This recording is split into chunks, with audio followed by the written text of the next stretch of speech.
So I'm going to tell you an experience about when I had my first son, Blake. Me and my husband tried for years to get pregnant, but it was always a struggle for us. So we finally went to different fertility doctors, and they did all sorts of weird, complicated tests, but everything was fine with both of us. So that was probably the most frustrating part for us, is that there was nothing wrong with us. Time and time again, nothing's wrong, nothing's wrong, nothing's wrong, and yet we can't get pregnant.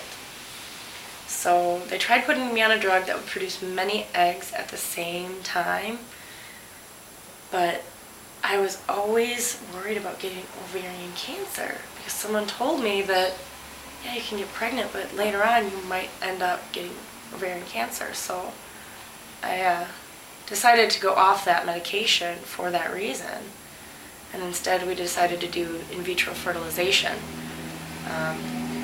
They took eggs from me, and we used my husband's sperm, and one of the eggs did get implanted, and was successful, so we ended up getting pregnant, and it was exciting because we finally were going to have our kid.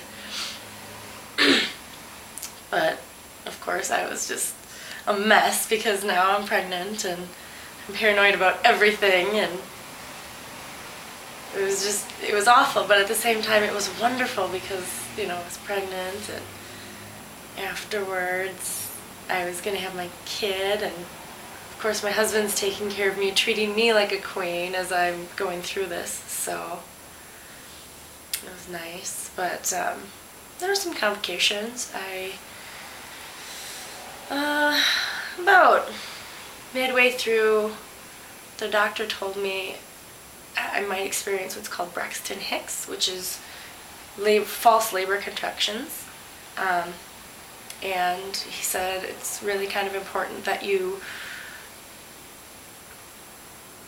don't go to work. You go home and you rest and you just stay. But I had some very important work to do out of state. I had some conferences to attend, and I told him, I'm going to go to my conferences, but when I come back, I will take it easy, and I'll stay home at that point.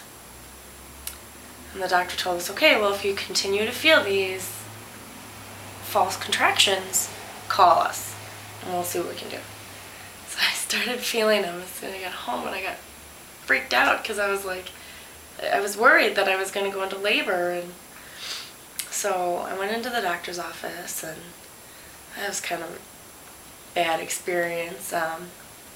They set up all sorts of equipment. They had me on drugs, and it was just so weird, and I had blurry vision, and all night I couldn't really see. And, it was so frustrating. So finally I said, just stop.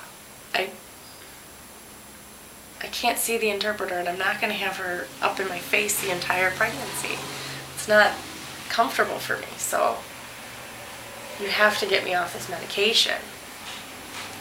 And they finally figured out how to stop the contractions, and I went home, and I was able to rest, and I was really groggy, but I sat, and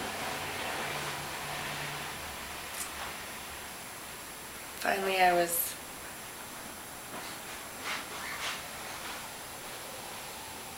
just getting a little, I started getting those cravings and everything.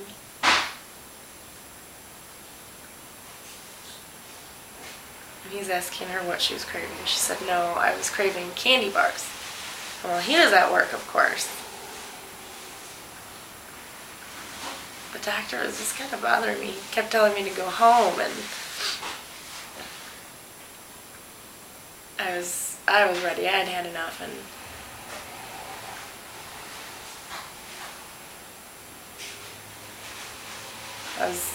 it was the morning that I was supposed to give birth, and I ended up getting a C-section.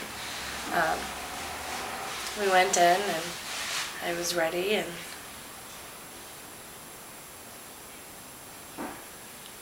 I started feeling contractions, so it felt right. And I can't tell you, all I wanted was water, and the pain pain. Oh. And then my water broke, and I wanted the epidural, but it wasn't coming fast enough. It just wasn't coming fast enough. And finally, it kicked in, so I was relaxed, and Blake was very quickly. We weren't in there long, so the doctor, almost by the time the doctor came back to deliver, Blake was already born. So it ended up being a wonderful experience.